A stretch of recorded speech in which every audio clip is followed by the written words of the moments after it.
So to begin with, during the break, Brent called me out and does not think I can learn how to become a medical doctor in 48 hours. But I'm up to the challenge. I need a medical doctor who will allow me to practice on their patients, and I think I can prove it. So if anybody has a guy. No, but seriously, think about it. I tried to pitch him on this. So I don't think I can learn everything about medicine in 48-hour time, but I can learn everything I need to know to work with a client or a patient. They come in, I'm like, that looks really weird. I'll be back in a second. Look it up online, get the answer, come back in, hey, you got this. And he's like, well, you wouldn't know the dosages. I'm like, I go back to the computer, I type it in, I get the dosages. Anyway, Dr. Google. I just think that the problem with schools, they try to teach you all this stuff. We're now I wouldn't say it about becoming a specialist, right? I'm not going to perform brain surgery in 2 days. That would probably take me a week or two.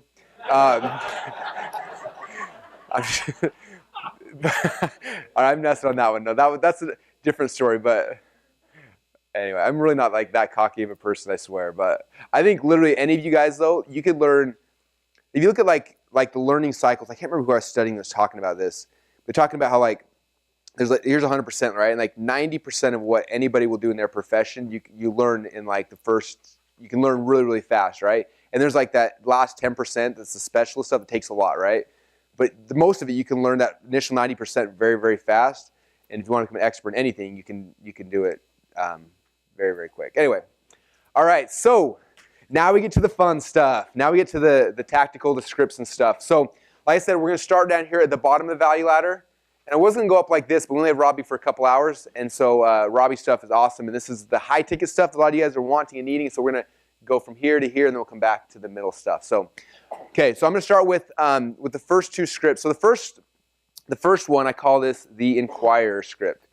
And do you guys look at my image? I was really proud of this one. You've got the 300-pound baby. So I call this the Inquirer interrupts because this is the shortest script in the world. This is 3 or 4 words, right? But it's the initial script you need to get somebody to take action. Okay. Especially when they're cold traffic or someone that's new to you, you have to be able to communicate them in a very, very short period of time, right? We're down to our 9-second thing, right? We have a very short period of time to catch them.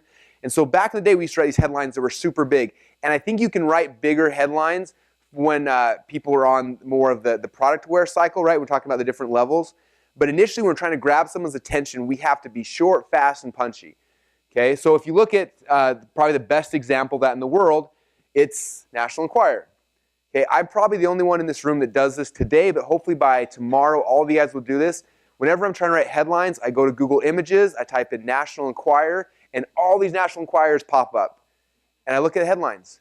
Okay, when we first launched our supplement, Neurocell, I had an 18-word headline. And I remember showing it to one of my buddies named Aaron Lilly. And Aaron's got a product. And many of you guys, when you fly on an airplane, you guys look at SkyMall magazine. You know in SkyMall magazine, there's that product that's in every single one that has this cream, and you put it on your mole, and your mole falls off? You guys seen that before? Okay, that's Aaron's product. He does insane numbers with that, and he's killing it. So he's one of my friends that's just making the most money I know in the supplement space. And I showed him my headline. I showed him my whole site, and he's like, the biggest problem, he's like, your headline's 18 words. He's like, in this market, you've got this much time to capture their attention. He's like, you got to think National Enquirer. He's like, this needs to be 3 or 4 words max. I'm like, crap, how am I going to do that? And this is what I did. I started coming over here and start looking at these. So I don't know how well you can see these. They're in your book too. But when you look at the headlines, these are awesome. Hillary Clinton adopts alien baby. Sarah Palin's dark secrets. John and Kate's $10 million divorce. Angelina walks in on Brad and Jen. Jamie Lynn pregnant again. Al Gore sex attack. Kim's a phony. Is JFK alive? Oprah, only 3 years to live.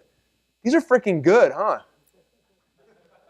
You think about these, the best copywriters on planet Earth work for the National Enquirer, you guys. It's one of the as sad as this is, one of the most highly read newspapers in the world. You guys realize that? I don't think there's any truth at all involved, but these headlines are amazing. And they're used when you're in the shopping, the stand with your grocery, you're walking through, they would grab your attention, be like, whoa, what? You got to put it in, right? Okay, that's what's happening every day on the internet. There's all this stuff happening. People are shopping, they're buying all this stuff, and you have to be so big and so bold and so fast to grab their attention that just like them walking down the aisle, they're like, whoa, what? Are you kidding me? They got to pull it in and bring it over, right? That's what we call these Inquirer interrupts. It's a pattern interrupt. We're taking people from the 1,000 emails they get a day, from the 2 million banner ads they see, from the 50,000 blogs they're surfing on, from Facebook reading, a million different things and images and all this stuff that's happening, and you have to just, boom, interrupt them. Okay, Shiloh was asking me yesterday, 2 days ago, say, how come all the ads are ugly and they have red and yellow on them? Like, because you've got to grab these people and pull them away. She's like, well, I want nice ads that are browns and yellows. Now, you can do that, okay? But that kind of stuff happens over here. That's when we shift from direct response, shock and awe, we got to grab these people in. After they're in the front door, they're on your list, now we switch to like a branding messaging, right? When you're branding, you can do the nice stuff, you can do longer headline, all these other things you can do. But initially, point of sale, we are grabbing somebody. We got to basically, they're walking by, we got to grab them by the shirt, yank them over here and say, boom, come buy my crap. And then we start the process, right? And after they like you, trust you, attractive character stuff, now we can switch to nice ads, brands, all these other things. But initially, you got to think National Enquirer. That's how we suck people in initially, okay? Now, you want to see how this relates to internet marketing? So if you look over in your book, I got 3 or 4 pages. These are some of the highest converting banner ads right now running on the internet. And you'll see how these all look like National Enquirer type headlines. Okay, so when I started looking for our banner ads for our NeuroCell product, I was looking at all these. These are tons of ones that I found that are really, really good. So let me read some of these to you. 70-year-old grandma looks 40. Dr. Oz, better than a facelift. Learn how to naturally boost your free testosterone levels. Eat this, never diet again. FEMA ban, this is the #1 item to hoard. Do mole and skin tag removal creams work? Really work, yes. Make powerful healing water. Do you know 7 survival secrets? This device has grocery stores panicked. Texas man exposes fraud. Do you know 7 survival secrets? Gun grabbers hate this. Man cheats credit score. One simple trick, my credit score jumped 217 points. Banks hate this. Do you have these symptoms? Do you trust Obama? 3 things that repel women. You see how good these are? Like, you're on a news site reading this thing, you see this banner ad, you're going to click on it, right? And that's what's funny. All the people that are running the nice professional ones, look at the companies that are running them. The companies like Allstate, like things like that, who have insane advertising budgets and they don't care if it works. They're just trying to be everywhere. Literally, one of my old employees got a job for this company down in Utah, and he's an ad buyer for them. And this is his job. Every single day or every single month, a client will give him $10,000, and the only thing they ask in return is they want to know back, how many impressions did you get me for that much money? That's it. They don't ask how many clicks, how many sales. They don't even care. All they care about is impressions. So that's what we're competing against. People are just buying crap. They don't care. They're getting paid just to get impressions. So literally, he's like, all I do is I just burn their money, because all they want, the only metric, the only KPI they have is how many impressions. Because in their mind, they're branding, right? They just want to put it out there everywhere. Those ones do not make money. I would be shocked if you found a single company that has a nice, beautifully designed banner that's working. Everybody I know who tracks their numbers to a T, this is what their banner ads look like. Okay? Yes? I'm talking about cold traffic who has no idea who you are. You're trying to grab them. After you've got them in your funnel, after they've joined your list, whatever that is, you shift the message. Now it switches to branding. For women, for us, for everything. Like if you look at our pages, typically, like, as ugly as they are, there's no branding, there's no nothing. We're trying to grab them, suck them in. And after we got them, now we shift to branding, because now I want to take that relationship to the next level. That's when we introduce attractive character, our sites look nice, the way we sell is different, use the funnel, all that stuff's different, because I agree. Because at that point, I'm not trying to grab them, I'm trying to build that relationship, and I want a warmer, better feel. So that's kind of I have a lot of conversations with people about that. They're like, well, I like doing branding sites versus, or I'd rather have a nice site that looks good versus one that converts really well, because I want my people to love me. I'm like, no, you need both of them. You need this one on the front to grab them, and then after you've got them, now you warm them up and change that relationship. That's my opinion. That's how we do ours, and that's what I know works. Okay. Does that help? Hopefully. Yeah. So SimilarWeb. So when you go SimilarWeb and you have all the stuff, you scroll down. There'll be a section that says ads. And it says show banner ads. You click on that, and it'll show you all the ads they're running. And again, SimilarWeb, the free version only show you like 4 or 5 ads. If you use like what runs where, or if you use AdBeat, or even the paid version of SimilarWeb, it'll show you a whole bunch more. And so these are ones that I pulled off that have been running for a long time, consistently, all those kind of things, where these ones all came from. So after we did all this, we started looking back and like, what's going to be our headline for NeuroCell? And we tried a whole bunch of different things. I think the winner right now, our winning banner ad, simply says, weird nerve pain miracle. That's the headline. That's all it is. And then our image, we're always trying to find weird images, because weird images is what catch you. Notice on Facebook, the weird images are the ones you're like, what is that? A couple of things we found, like, if there's eyes looking at you, increases conversion rate. If you notice back here with National Enquirer, all these images, there's always eyeballs. Right? Something about eyeballs, we get sucked to them, right? It's like having eyes. The other thing that's working really good on Facebook and on banner ads is inverting images. So for example, we had this weird random picture of blueberries that had nothing to do with our product. We had it on there, and then we did the negative version of it, so it looks like, just looks weird. And that's done awesome. Like huge click-through rates. It says weird nerve pain miracle in this reverse. You're talking about reverse, like the black and white back. Anyway, that shows that it just converts well. So half of it is these little quick headlines and half of these images. And the weirder the images, the better. Like this dude, where the 3 things that repel women. You got this guy showing his beard. Like, what is that? I don't know, but like you see that and you're like, what is that? Right? So the image doesn't necessarily have to be related as much. But it looks good. I mean, if you look at some of these images, I think these images are fantastic. Like this one right here, like breaking something, let's say, breaking something worse. First Obamacare, now there's something much worse planned. You got all these soldiers here in a video. I'm like, what the crap's about to happen, right? This one I think is really good. How celebrities get ripped in 2014. Big lady, skinny lady, you know, like the images are compelling. This one's awesome, dude. You know, 7 survival secrets. These guys in gas masks running, like anyway, I think they're really good. So what I'd recommend doing is you guys, when you're surfing around the internet, for me, whenever I'm on the internet, all I'm doing, like maybe I'm kind of this advertising junkie person. Like for example, outside the internet, like when I drive and listen to the radio, like I hate the songs. I love when the commercials come on. Like that's my favorite part. We watch TV, my wife tries to fast forward. I'm like, no, this is why we're watching TV. This is the best part, right?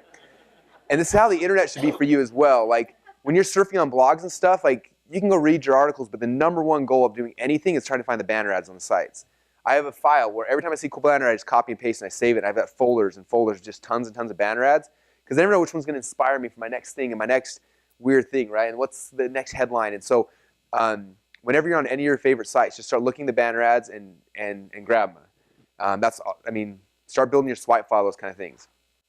The pattern interrupt that's happening here on the banner, typically on the squeeze page, not always, but the majority of the time, the squeeze page message is matching what's here on this banner ad, okay, or on the Facebook ad, wherever the ad is. So kind of like, if they see a banner ad, it's like 300-pound baby, see video, then they come over here and there's a thing saying, hey, 300-pound baby, give me your email address and I'll show you that video, okay? So I'm matching that. They're kind of going the same way. Yeah. The very first test, I make the headline exactly the same. And I might try to beat it, but for the most part, it's pretty similar.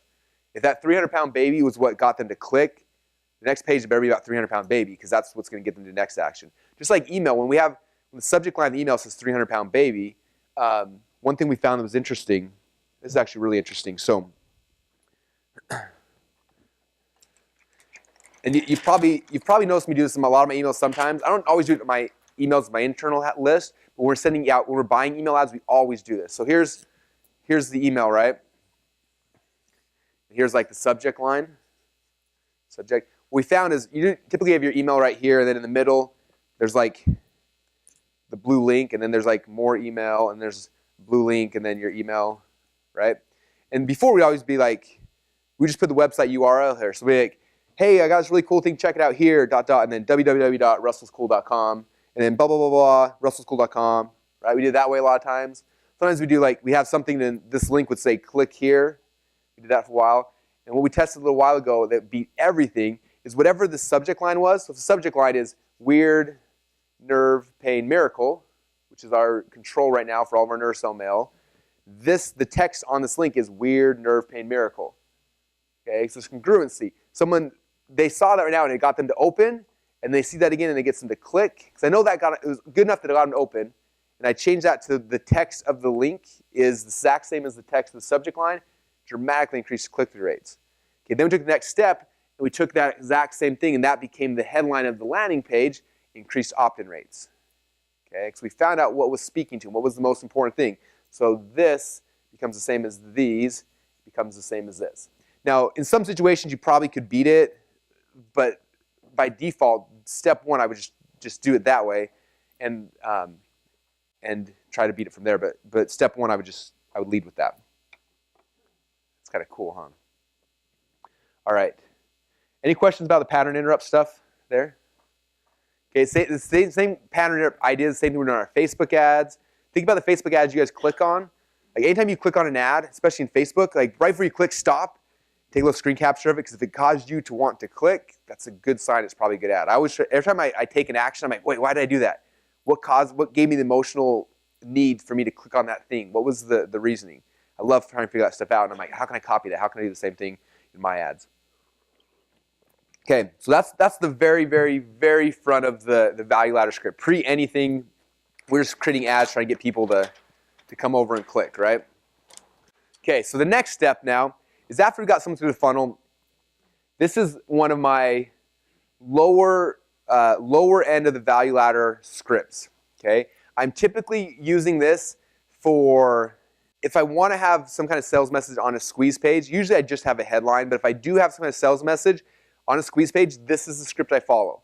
If I'm doing a free plus shipping thing, this is the script I follow, okay? And that's about as far up as I go. If I'm selling something that's over free plus, I mean, you might be able to use this as well for like a $7 product, but if it gets more than that, I switch to the script we'll show you guys after lunch, okay? But anything of the bottom tier, this is the one that I use because it's quick, it's fast, and it gives me everything I need to have to be able to close a sale at a very, very low dollar amount, okay? I'll also use this a lot of times for webinar registration page, why they should register for webinar. So if I'm doing either trying to get them to opt in to register or buy a free plus shipping thing, this is the script, okay? And the script is very, very simple. It's the who, what, why, how. I'm going to answer these 4 questions. Okay, so question number 1, who am I? Question number 2 is what do I have? Question number 3 is why do you need it? And question number 4 is how do you get it? Okay, so this is how it works in the real world. In fact, this is how I did it on .com Secrets Labs. Hey, my name is Russell Brunson. Answer question number 1. Okay, question number 2. I got this really cool book I just created. It's called .com Secrets Labs. It's 108 proven split test winners. That's what I got. Okay?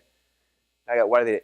This book is so awesome. Like if you look through here, it's got split tests for all of my favorite split tests. It's got this and that. It's going to show you this part and this part. And this book literally put my heart and soul into it. And the reason why you need this, if you don't know what to split test, you don't know what to do or what the first step is, the second step, this book will give you a guide that you can just use and just copy my best split test. Just look at them, copy them, and make money. Like I'm just basically giving you a cheat sheet, and that's why you need this.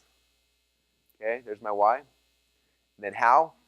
This is how you can get this book. It's not going to cost you anything, completely free, but I do need you to cover the shipping and handling. As you can see, this is a huge book, super awesome. But if you cover the shipping and handling, it's just going to be $10.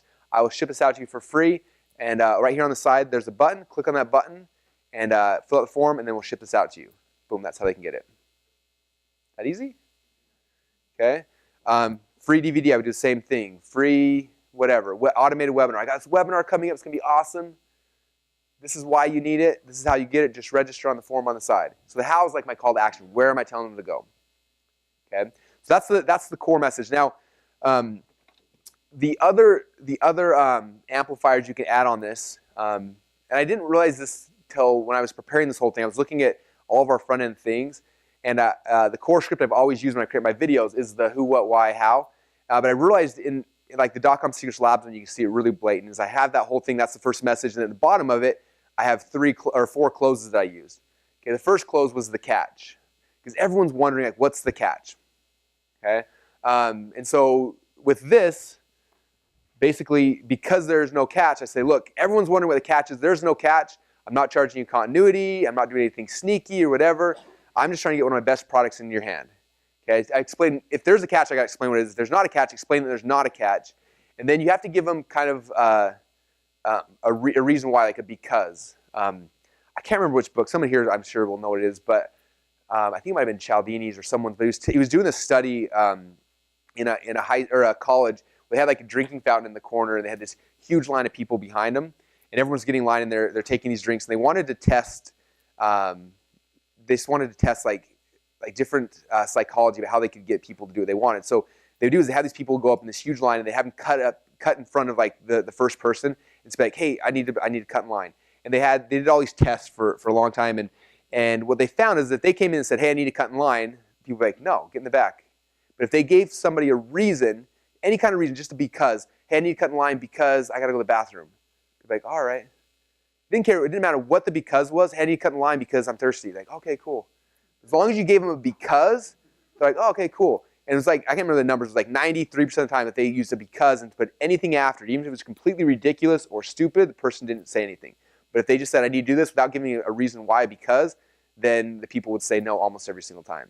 So there's a power in that. So my catch is like, this is the catch, or there is no catch. And the reason why I'm doing this is because of this, okay? I want them to know, it's like, oh, cool, Russell's doing it just because he wants to be cool, okay? Or Russell's doing it because he wants to make more money off me in the back end. Whatever it is, like you can literally tell them like, my goal is to give you this, you're gonna fall in love with it, and then you're gonna buy something really expensive later on. They're like, oh, cool, that makes sense. As long as you give them a because, they're gonna be happy, right? So that's the first one. Second one, especially on these low ticket things, there has to be some kind of urgency. These are impulse sales, right?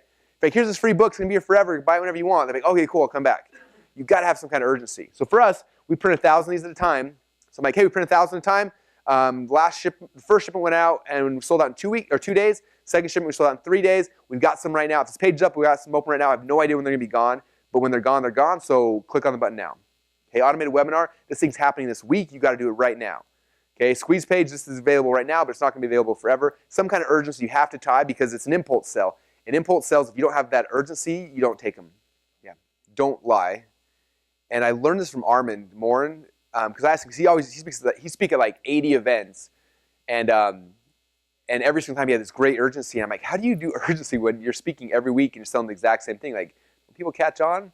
And he said what he does is he tries to tie it to something that's intangible so that people don't, you know, with us, we're lucky because we are printing. That's the nice thing about the free plus shipping stuff is that you're printing and for us, we really do runs at a time. So we can tie it to that. But if you don't have something like that, if it's digital or whatever else, what I learned from Armin that was awesome is that he'd always say, there's order forms in the back, and when they're gone, they're gone.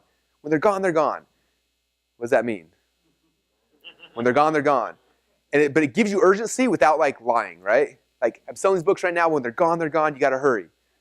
All right, when they're gone, they're gone. So that's what I use whenever I don't have something specific I can tie it to. It's just when they're gone, you better hurry. So it's very vague, but it works. Yeah, when they're gone, they're gone. I can't keep this online forever. When they're gone, they're gone. It's the because stuff, right? I need to get a drink because my wife is angry. All right, come on in. Someday I'm taking this offline because when they're gone, they're gone. All right, cool. Yeah, the FCC may shut me down. Did you guys ever, like, you guys know Kevin Trudeau? They finally got him after all these years. But I remember we were in Mexico, my wife and I, and we're watching his infomercial. Man, he is so good. Like, if you want to watch like the best salesman ever, I wish he would have used his powers for good because, man, he was the best salesman I think probably ever. I remember sitting there and watching this thing. His whole pitch is like, here's where the FCC shut me down here. Here's where the government shut me down here. They're coming after me. This infomercial is up right now, but they're trying to control the media, and I'm going to be pulled out any second now. And we're in Mexico at 3 in the morning watching this infomercial, and my wife is trying to figure out how to call on her cell phone back to her. Like, she's paying all these international fees to order the book. And I'm like, honey, like, how? This is what I do all day long. Like, you can't, like, anyway, it just made me laugh. But like, that's like how good these kind of, that pitch is. Like, it's like the best pitch in the world. Like, hurry before the U.S. government finds out. All right. Urgency. Okay, guarantee. One thing I learned this from Jason Fladlin. I think it's really, really cool. He just makes weird guarantees that are crazy. And he's like, most people are like, oh, I guarantee my product for 30 days, your money back. And they're so bland that it doesn't really do anything. And it's kind of like this whole pattern interrupt. Like, if you can do a pattern interrupt with your guarantee, it's a really cool thing. So what I saw Frank Kern do on the book, and so I kind of copied it for my free book, I thought was cool, is he said, like, it's free, it's $5 shipping handling, but if for whatever reason you don't like it, like, just let me know, and I'll still refund your shipping handling. You keep the book, and blah, blah, you know, whatever it is. I thought that was really cool. I read this one guarantee the other day where the guy guaranteed if you implement it didn't work, he would eat a cockroach live and post a video on YouTube. Like, just weird stuff like that. We were just like, just a pattern interrupt, so they understand there's a guarantee. Because most people just gloss through that. But the guarantee is really powerful. So guarantee, and then if you're doing it like the way we do ours, I'm sure you've seen them before. We usually have our video here, our call to action here, kind of our sales letter, which is usually. Let me see. So when I'm like the .com Secrets Labs, when the way it's structured is this video is the who, what, why, how. The copy down here, I had a bunch of bullet points to show, just kind of brag about everything that's in there. Then I went catch, urgency, guarantee, and then from Russell Brunson. And then the PS is like, hey, for all you guys who just scroll the bottom and want to know what the actual offer is, this is what it is again, and I recap the offer in like 2 sentences. So that's what the recap is. Because a lot of people are going to see this video, scroll to the bottom, and look right here. So I just flat out say, look, for all you guys who are scrolling, this is what the offer is, and just call them out. So if you want to look at how we do at .com Secrets Labs, you guys can kind of just knock that off. But that's what the recap is. That's how we structure our pages for our free plus shipping stuff. Okay. And again, some of these things, like if I was in an automated webinar, you know, I'm probably not going to give a guarantee and a recap, stuff like that. Like, again, the core things is the who, what, why, how. The other ones on the bottom are things you can add to it depending on what you're selling, how you're selling, and stuff like that. Bottom value ladder, make crazy guarantees because we're trying to get people in the door.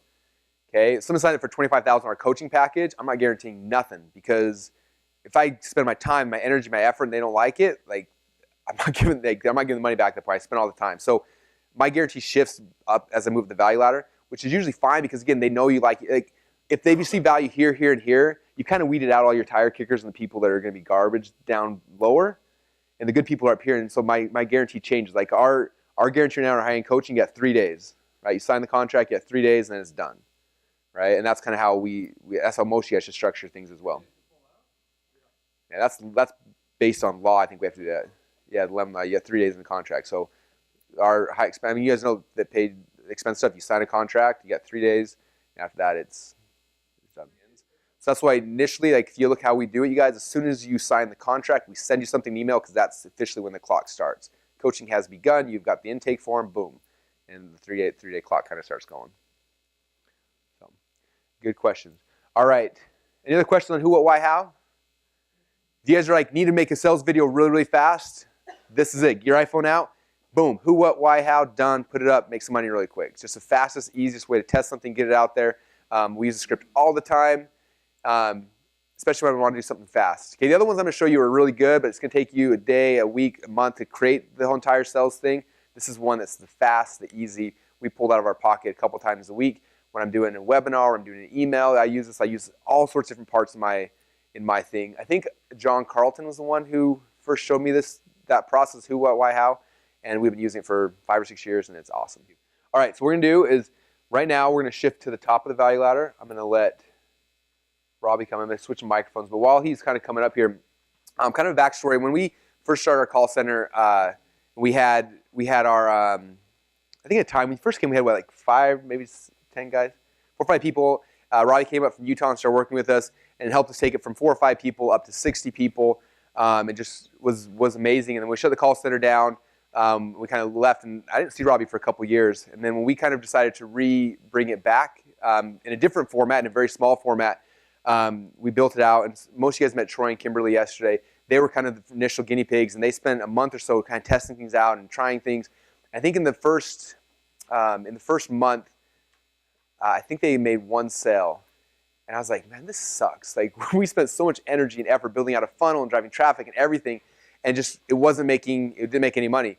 And so we literally were like a day away from like pulling the plug. And I called up Robbie and I was like, hey man, do you mind like just coming into the office and just like looking to see what they're doing is right and just kind of, I don't know, just look at it. And like a good salesman's Robbie, like, yeah, I could definitely do that. It's only going to cost you, boom, and drop some crazy number. I was like, come on, man, we're friends. He's like, yeah, but that's how it works. So I'm like, all right. So wrote him a check. He came in on Friday. Came in on Friday. Sat down with Troy and Kimberly. Spent 4 hours with them going through the script, going through the process, doing a couple role plays, and then he left.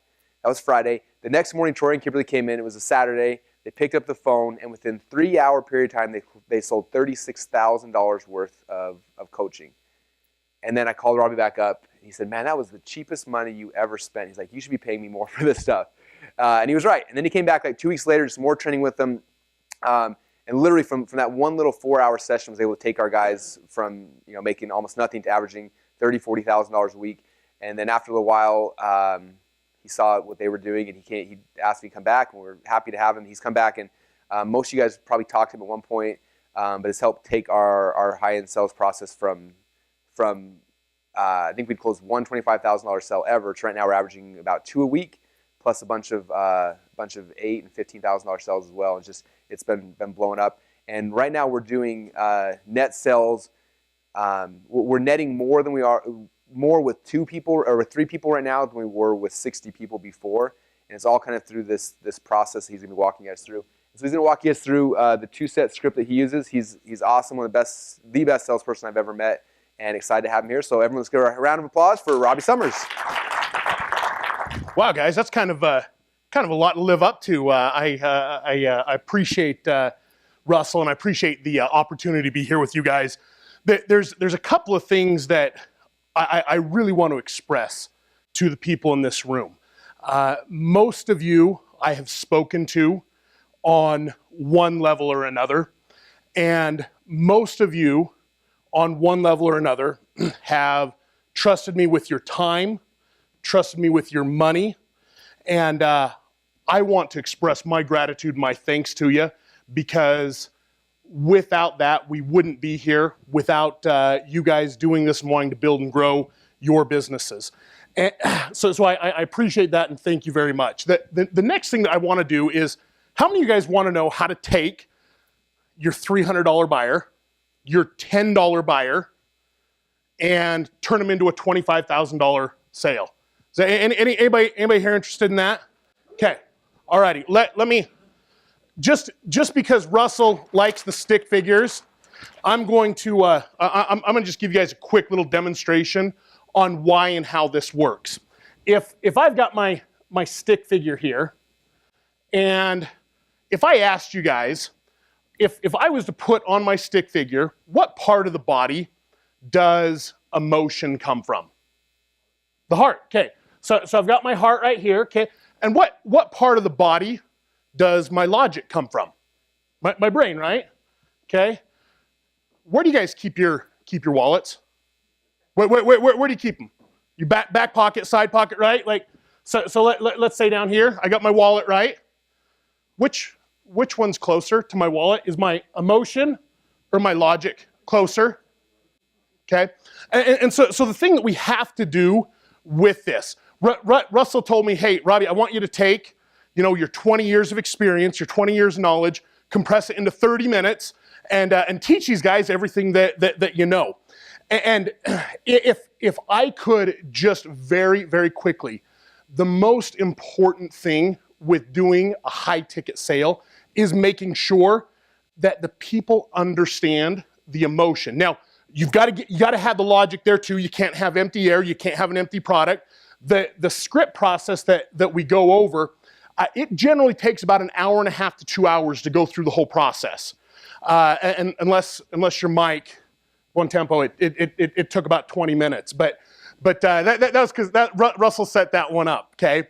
But the whole script process, within about the first 5 to 15 minutes of every single person that I have talked to in this room, 5 to 15 minutes, I know and understand that you guys were going to be sitting in this room, that you guys are going to be a buyer, that at the end of our conversation, that we're going to have a purchase, we're going to have a sale.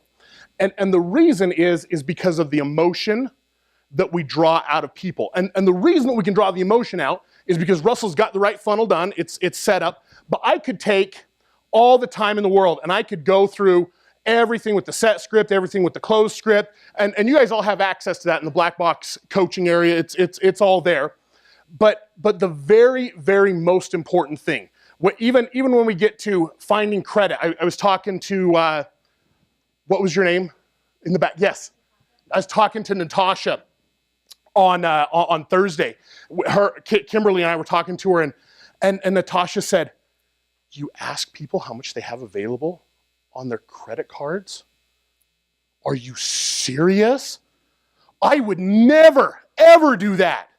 And the reason that you can find those questions out, the reason that you can get those things answered, is because the emotion is built with the people that we're talking to. And I'm going to show you an example, and I need a guinea pig, okay? Would you come up here, please? What's your name? Bonnie. Bonnie. Bonnie, I want you to imagine for just a moment, okay? You've gone through the process. You have bought 108 split test secrets from Russell, okay? And the next step in the process is they fill out an application with the opportunity to personally work with Russell. So what I'm going to do is I'm going to take 5 minutes and Bonnie and I are going to role play what would happen in that 5 minutes with our conversation.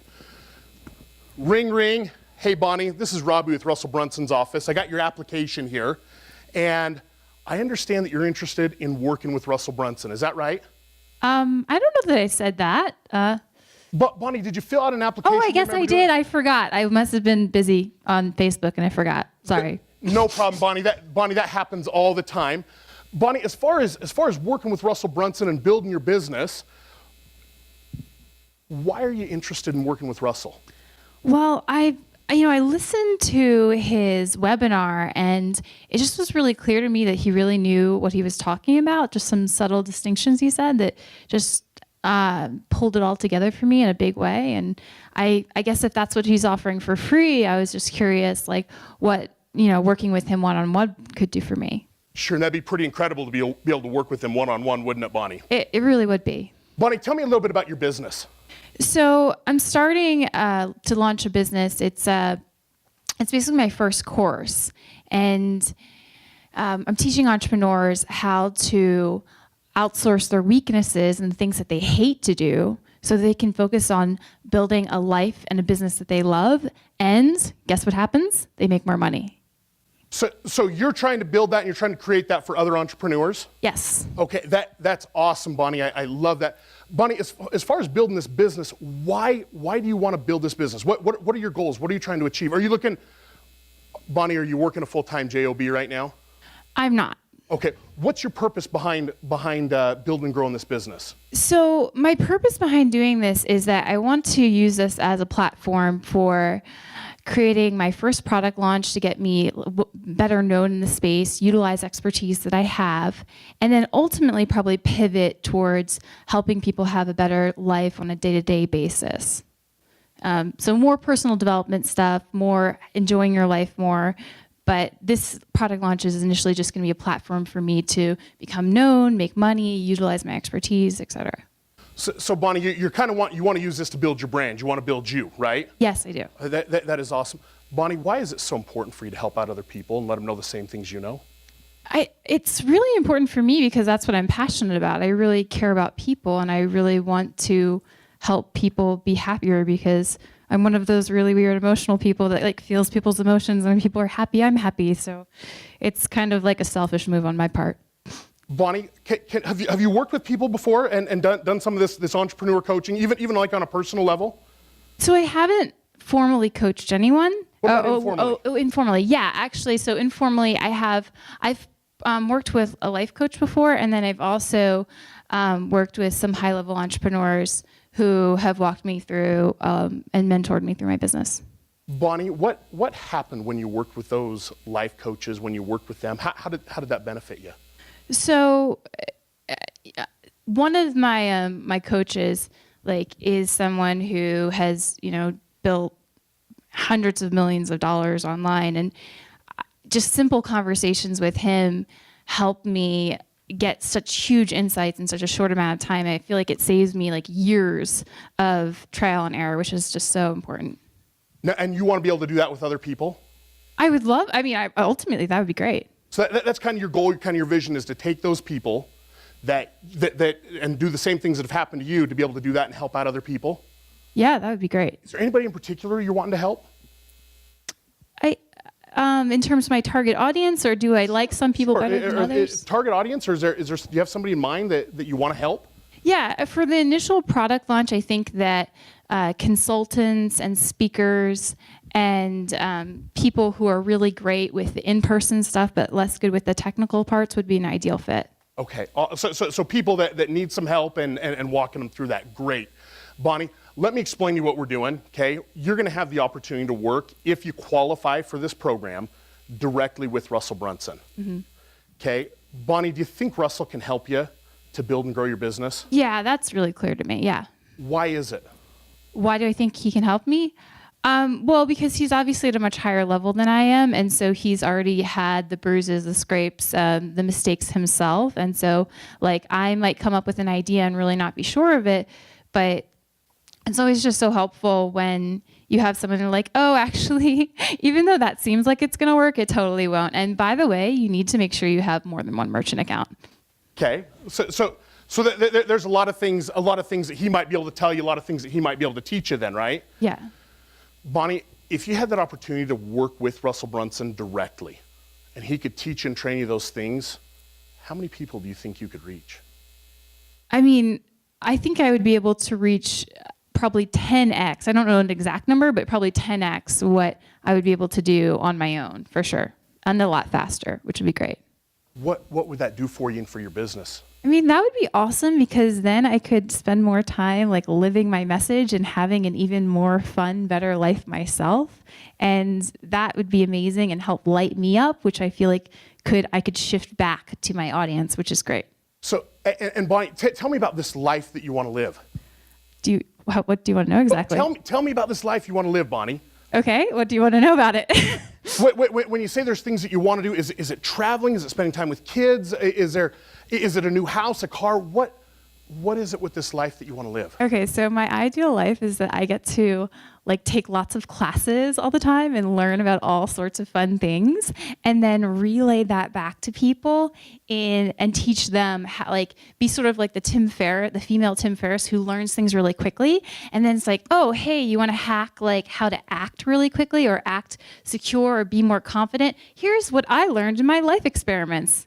And so that would be like my ideal life. But that I feel like is further down the line because I kind of need to, do some things that are a little more strategic first. You got to build the blocks first, right? Yeah, of course, okay. Yeah. But your ideal vision, your ideal goal, the thing that would just make you the happiest person in the world is if you could just be out learning and then teaching other people that as well? Yes. Okay. Bonnie, if you had the opportunity to work with Russell Brunson, do you think Russell could help you to learn more and to be able to teach more people? Yeah, absolutely. Okay. Thank you, Bonnie. That's it. Okay. Now, let's give Bonnie a round of applause. Okay. There's a couple of things, and if I was actually on a call, I would have addressed a couple of other things with Bonnie. The whole purpose, the whole premise of what I wanted to do is I've got to find out what motivates Bonnie. And Bonnie took a little bit of time to tell me what motivates Bonnie. I had to go through a couple things. I had to find out. I had to dig a little bit. But until I know emotionally what's going to cause Bonnie wants to learn. She wants to teach other people the things that she's passionate about. Other people, David, where's David? David Eyes. There's David. David wants to backpack. He wants to travel the country. Other people want RVs. They want to spend more time with their kids. They want to secure their retirement. They want to do those things. And it doesn't matter what I'm selling people once I've created that emotion and I logically bridge that gap to help them to accomplish it. So the gap for Bonnie is she knows she's a lot of steps away from being able to be successful with her coaching business.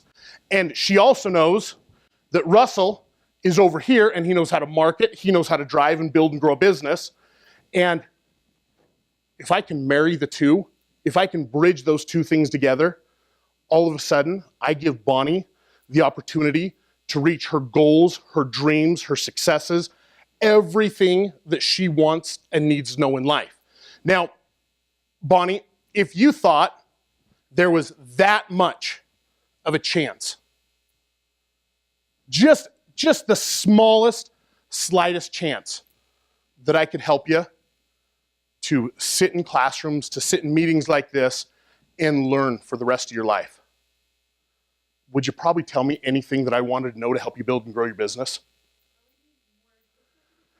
So instead of this much, you need this much? Oh, okay. Well, I'll take this much. Okay. The process behind this is you have to, number one, you have to have a passion and a love for people. As you guys talk to me and as you guys have seen me, I sat down at lunch with a bunch of you, and the most important thing is that you're smiling, that you resonate that emotion with people. And as you resonate that emotion with people, guess what happens? They feel it, they get excited, they want to be a part of it. And you can do that very quickly, very easily on the telephone with your voice inflections, the ups and the downs, those types of things, as that happens, as it takes place on the telephone, that you have the ability to let people become emotional. When I sit down and I talk with somebody about what would it feel like to you to be able to coach your kid's soccer team next year because you're working 80 hours a week? What would it feel like to be able to get your kid a college scholarship? What would that mean for you? How would that make a difference? What would that do for you? What would it feel like to have, for the network marketers, continual passive residual income coming in and month out for the rest of your life? What would happen? What would change? All of a sudden that emotion gets pulled out of people. If it's a doctor, what would happen if you didn't have to spend 80 hours a week at your practice? What would you do with your free time? How would your life change? If you're in financial planning, what would happen if you didn't have to spend all day long every day looking for leads? How would that change your business? How would that be different? And as you do that, and you talk to the people about their businesses, where they're at in life, it gives them the opportunity to see and understand that we have the ability to be able to help them. And it doesn't matter what your niche is. It doesn't matter if you're the traveling back, the business backman entrepreneur. It doesn't matter if you're financial services. It doesn't matter if you're selling dogs or coaching people to be NBA stars. It doesn't matter, because everybody has their hopes, their goals, and their dreams. And if I sit down and I take the time to really care about the people that I'm talking to, and I really want to get to know who they are and how we can help them, all of a sudden, if I'm at this point and there's that much of a belief in who it is that we are, what it is that we're doing, all of a sudden it becomes very, very easy to take them through the rest of the process. It takes some time to build that rapport. It takes some time to build that emotion. But once I've got that emotion built, Bonnie's going to go through the rest of the process. And maybe right now at this point, Bonnie's not ready to pull out her credit card and give me $25,000. But right now, Bonnie is emotionally tied into working with Russell Brunson. I brought it back into Russell. I brought it back into whatever your product is. And as I bring it back into them, as I tie it back into them, I have the ability to logically explain to you how you're working with me, how you're working with us, what our membership site looks like, how we're going to help you to drive traffic in. It's all about creating that emotion. Once you get to the point that you've got this introduction mastered, okay? Again, it's in your black box coaching. Once you get to the point that you get that emotion out of people, all you need past that is somebody with about a 4th grade reading level. Because all the rest of it, the scripts are there. It's very, very, and you customize it to your product, you customize it to what, we find out where people are at, how much money they have, and then we find the best fit to help them to achieve and accomplish their goals. It's very, very simple to do if the funnel is set up correctly. Are there any questions? Does anybody have, Russell told me I had 30 minutes to take 20 years worth of experience and compress it down. If I could give you guys one piece of advice, get to know the people, find out who they are, create that emotion, and then just back it up with logic.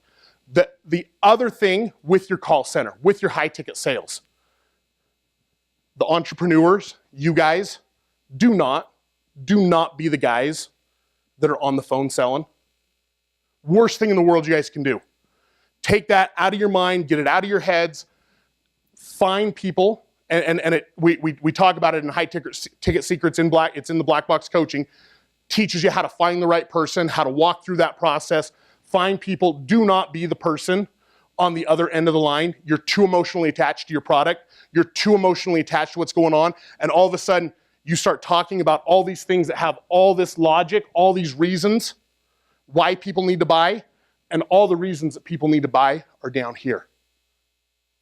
That's why people buy to be able to take classes for the rest of their lives. People buy because they want to get out of debt. People buy because they want to secure their retirement. People buy because they don't want to work 80 hours a week. People buy because they want to be absentee owners. That's why people buy, and that's where you create that emotion there. What questions do you guys have in regards to the back end, the funnel, anything? Simon? You know what, Simon, that's a great question. And you know what, I'm not the expert here. Okay, that's my program director's role. And what you need to do, first of all, is you need to qualify through me. If you qualify through me, my director is going to answer all those kind of questions for you. He'll go through all the nuts and bolts. And it doesn't matter. I set people, I close people. We'll flip them back and forth all day long, okay? Because for the particular person that we're closing, Kimberly or Troy might become the program director. I might be the program director. It's going through that funnel. It's going through that process. And if I'm setting somebody, okay, I could go through and answer any question that anybody's going to throw out to me about the business, about how things work. I answer the exact same way. Simon, that's a great question. Write it down. If you qualify through me, my program director will answer all those questions. Does that make sense? Mike, we have 3 people that work with us, and the whole reason that we do is that, gosh, one of us might be at the lunch, we might have the day off, we still need to function, we still need to work together. So we have 3 people in one little office, and it allows us, I mean, just to give you guys an example, it allows us to be able to get to the point where consistently, week in, week out, that we can bring in $50,000, $60,000, $70,000 in revenue for the business at about a 70-75% profit margin for you guys. Okay, and you guys do the number. I mean, gosh, you guys have the ability to put that in your pocket. That's the whole value behind the high ticket sales. Is if the funnel is created correctly, it allows you to be able to put that in your pocket. Simon, for me, when I get my leads, okay, I have the application, and I don't ever read anybody's application. Okay, and you guys are laughing. You guys are like, gosh dang it, I filled out that stupid application, and Robbie didn't even look at it. Okay, Mark. Okay, let me explain to you why. Okay, the reason that I don't read the applications is because I don't want to prejudge anybody. If you guys knew how many people that we have brought into our programs that we have worked with, that on their applications they say they have 0 marketing budget, 0. They don't have a budget. That's one of the questions on our application. For a lot of salespeople, what are they going to do with that? Oh, that lead, it's no good. A lot of people don't understand and don't realize that they have the ability to use their credit to build and grow a business, especially if you're dealing with people that aren't entrepreneurs, aren't business people. And a lot of the spaces a lot of you guys are working in, you're dealing with people that are either biz op or they're not people that are normally accustomed to making large purchases, things like that.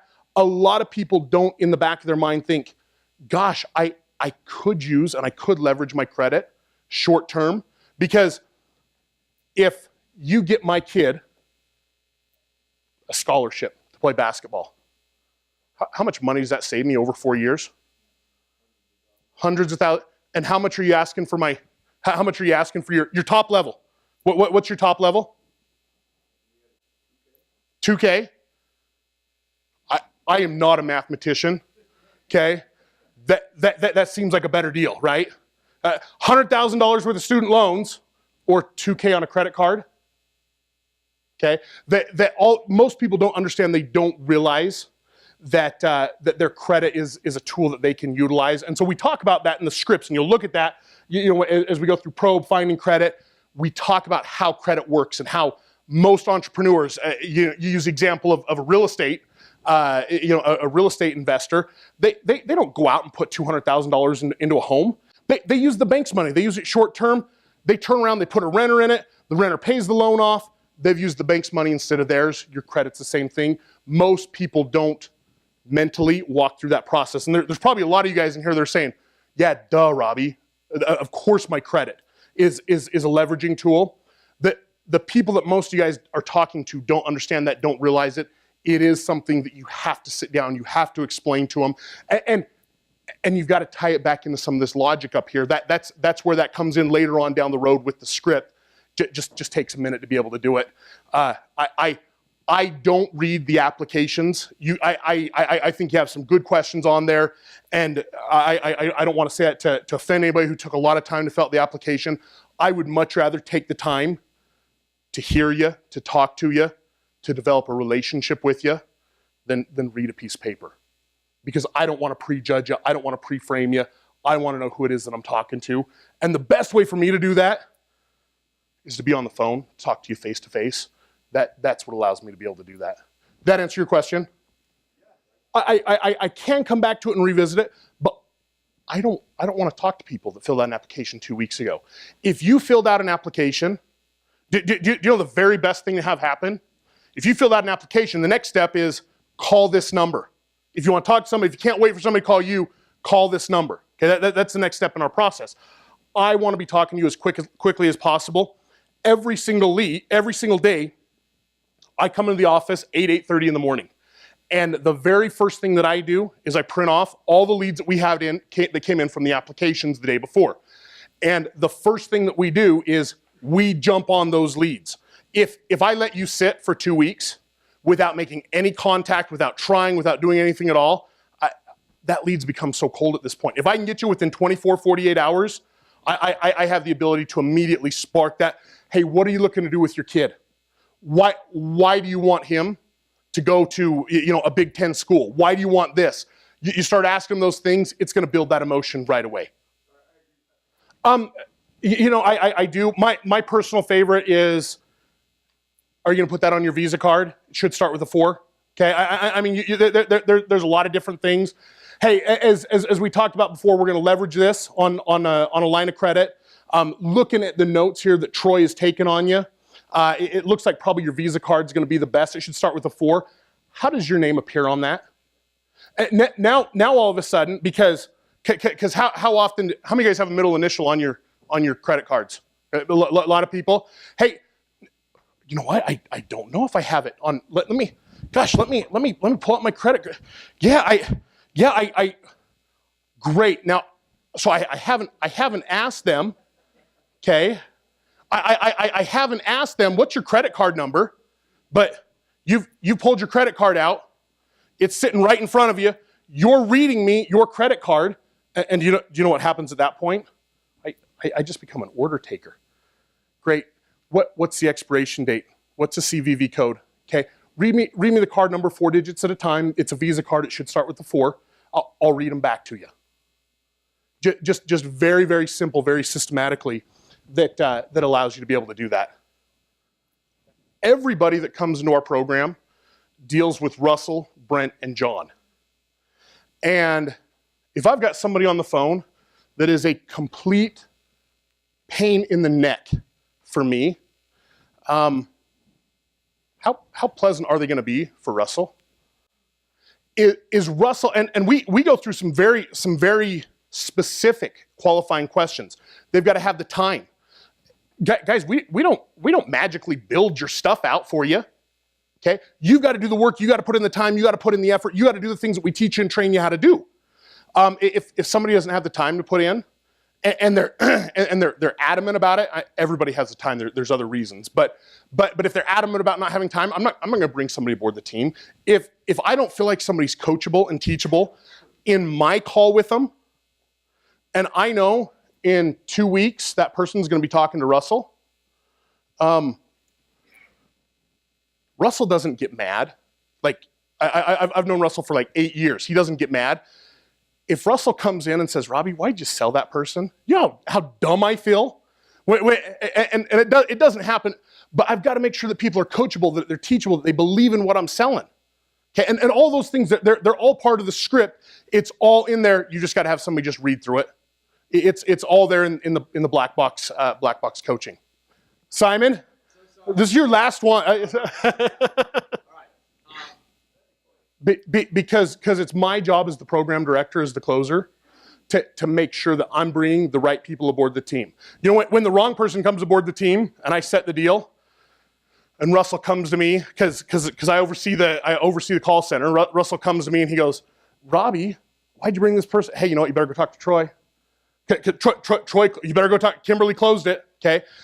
So it's my job, my role to determine whether or not somebody is qualified for Russell's team, for Russell's program. You have to buy into, your salespeople have to buy into, this is a team. You know, I played a lot of football. I played some semi-pro football, and I played D-line. Okay, I wasn't a pretty boy. I didn't, you know, I never fit that role. Okay, I didn't throw the ball or catch it. If I missed the guy coming through my gap, and my linebacker gets him, he doesn't come up to me and say, "Robbie, why do you suck? Why'd you miss that?" Okay, I missed it. I got blocked out. So something happened. That did never happen. I get blocked out. But if I would have got blocked out, okay, that all of a sudden, okay, that it's that team dynamic, that team atmosphere, and that's why with your salespeople, you really want them. Russell talked about it. Chet Holmes talks about it. One of the questions that I ask them all the time, and it sounds so funny because I feel like I'm cousin Rico or Uncle Rico in Napoleon Dynamite. Hey, what'd you do in high school? Okay, and not that I want to relive their high school experience, but I want to make sure that I've got somebody that knows how to work hard, that excelled in a sport, that was passionate, that understood how to work on a team. I want that atmosphere. I'm looking for those things with my sales guys every single time. And it doesn't matter if it's football, basketball, chess club, debate team. I don't care what they did. I want something that they excelled in, that they know and understand how to excel, how to do it well, because that gives me that great person to build and grow a team with. All righty. Did I take more than 30 minutes, Russell? Okay. If any of you guys have any other questions, feel free to grab me. I've got to cut out, but guys, it really is. It's a pleasure to be working with you. I'm so excited, and again, thank you for trusting me, trusting our team with your dreams, your goals, your passions, your emotions. We want and will help you to reach them. Thanks, guys. Do you guys like Robbie stuff? Yeah. It's kind of good. I know he was touching upon the surface and wanted to go deeper, but those of you guys who are inside the inner circle, you know that you have access to the high ticket secrets training, which is where Robbie goes into excruciating detail of that. He has videos that actually train your salespeople. He shows you how to hire people. He goes through the entire script, the set script, the close script, everything else. So we want to more get you guys excited and passionate about that part of it. And obviously we can spend 2 days just on that part alone. So, all right. And so that's kind of so far you guys have seen kind of how we sell people in the front of the value ladder, and now how we sell them on the back of the value ladder. Now we're going to be doing all the stuff in between, okay? And so the first thing I want to walk you guys through is kind of our structure for how we write our sales letters. So anything that we're selling from $17 up to $97 or so, this is the script and this is the process we take somebody through, okay? So kind of the beginning to middle of the value ladder. Now, the first time I first learned this concept, probably 8 or 9 years ago, I had a chance to interview a guy named Vincent James. Anyone heard that interview here? David Eisner actually has the interview in his backpack. He showed me yesterday. We sold on these little MP3 players, free plus shipping, and he still has the MP3 player. So Vince was amazing. He's a 28-year-old kid. He's older now, but at the time he was 28 years old. And one day he was trying to figure out how to make some money. He was in his mom's basement. He had a big pen, a pad of paper. He wrote a 4-page sales letter with his pen, put it in the envelope, mailed it out, tripled over on the front end, and 18 months later had made $100 million selling a product. And just, anyway, so I had a chance to interview this guy for 6 hours. He told me everything. It was like one of the coolest things. And if you listen to the interview, like, it was like my first interview ever. I'm scared to death. I'm like a little tiny kid, like asking this dude that made $100 million all these questions. And he was gracious enough to let me talk to him for 6 hours, going through everything. And it was really, really cool just to kind of hear and see what he did and everything. But one of the big ahas I had from him was when he was talking about how he writes his sales letters. And he said that every single sales letter I write follows three distinct parts. He said, I focus on a star, a story, and a solution. Okay, star, story, solution. So you'll see as I go through this, I'm going to break it down into those three things. But the first screen here, the first picture is star, next is story and solution. Okay. So the star in this sales video or sales letter, or whatever you want to call it, is obviously the attractive character, right? The story is the story behind this character and what happened to them that brought them to the solution, which is your product. So that's kind of the hierarchy of here's the hierarchy of what a sales letter looks like. Okay. And so that's what I've wrote all of my sales letter for the last 10 years or so. Is kind of based on that pattern, the star, story, solution. And I never had more guidance really than that. And I just kind of sit down, and it took me years to get better and better and better at it. And eventually, I just kind of had this process that we do whenever we write copy. And because of this event and because of the book and because of everything, I've tried to break down and see what I do and why I do it and what other people do and why they do it and try to figure it out. And based on 3 or 4 days of just dissecting as much copy and as much successful ads as possible, I was able to break it down into these steps. And so I'm really excited to kind of go through it, because this is the process that most of our sales letters and sales videos follow almost to a T. Now sometimes there's deviation, sometimes we change things or move things, we don't have everything, but as a whole this is the pretty close pattern. And so I would recommend this for any of you guys trying to write a sales letter. Use this as your initial control. If you want to tweak things or change things a little bit, you can, but the process works. Okay? All right, so I'm going to kind of go through this. So again, the first is the star. Now, the very first thing, again, we talked about this a lot throughout this week so far, is that people are in their patterns, right? They're doing their thing over and over and over again, and we've got to figure out how to interrupt their pattern. Okay? That's the first key. And so any good video's got some kind of pattern interrupt at the very beginning to get them to kind of like, oh, what is this? One of the ones that, I don't know if Agora Publishing was the first one to do it, but they're the first one I saw do it on a big, huge scale, is you come to their sales video, and the first is like this big red screen, and it's like, warning, this is controversial, da da da, and like, this video may be taken down at any time. It feels like one of those like warning screens, like you just walked in the wrong room or you did something wrong, right? It's like, and it's huge pattern interrupt. Like people are like, whoa, what just happened? You know, and it grabs you, a big pattern interrupt. Sometimes you pattern interrupt with a headline. Sometimes, if you ever seen how John Benson writes his sales videos, they're always like, here's a picture of a goldfish. What do you think this goldfish has to do with you being fat? Let me show you. It's always these weird things. You're like, what, a goldfish? And I've seen like 8,000 people knock it off. Like one's like, hey, this is a starfish. What do you think a starfish has to do with you not getting chicks? Hey, this is and like everyone's got like this weird thing, right? And so that's one way to do pattern interrupts. But usually every good video has got to have some kind of pattern interrupt just to get somebody to be like, whoa, this is different. I need to pay attention to this. Okay? And again, as you can think of a million different ones, but as you're watching other people's videos, look at how they do that. Watch how they do their pattern interrupts initially, because they give you ideas for things you can tweak and test and try out on yours. Okay? The first is pattern interrupt. Now for me, the second thing I switched to initially is the core desires. Okay? Which is very similar to like the primary question. Like what are my audience's core desires? And I want to ask them questions about that. Okay? I want to get them doing what? Trial closing it. I'm getting them to start nodding their head. Okay? So for our .com Secrets X one, here are my core desire questions. I've got a quick question for you. You notice like 90% of my videos all start with, I've got a quick question for you. I don't know, that's just like my style. I always do that way. I love it. It's just like, for me, the best way to start a message. So that's the way I do it. Have you ever wanted to work from home, own your own business? Come on, you know you want the lifestyle, the one that everyone talks about, where you can work from home in your underwear or the beach with a laptop. Okay, so I'm asking these initial questions. Okay, if I was in weight loss space, it'd be something like, let me ask you a question. Have you ever looked at that really good-looking girl walk down the street, and you're wondering why in the world she's got a six-pack and you're overweight, or whatever it is, right? Or for the guy, like, have you ever, like, the Truth About Abs, his kind of initial thing he's talking about. When I was growing up, I was like this kid who I used to go to the locker room and see all these people with their six-packs, and I never had one, and I was always jealous. Okay, and he started asking questions like, do you ever feel like that? Do you wish you had a six-pack? Okay, so I'm always looking for those kind of questions initially, because I want them saying, yeah, I wish I had a six-pack. Yeah, I wish I had some more money. Yeah, I wish, whatever that thing that their primary question, their core desire, what is that thing? I want to start asking questions to get them saying, yeah, that's the issue I have. Yeah, that's the problem I have. That's the thing I want to solve. Okay? So that's the second place I'm going, is core desire questions. Now after that, I like to kind of start jabbing at them a little bit, because every internet marketing video out there in any niche is always like promising the world, right?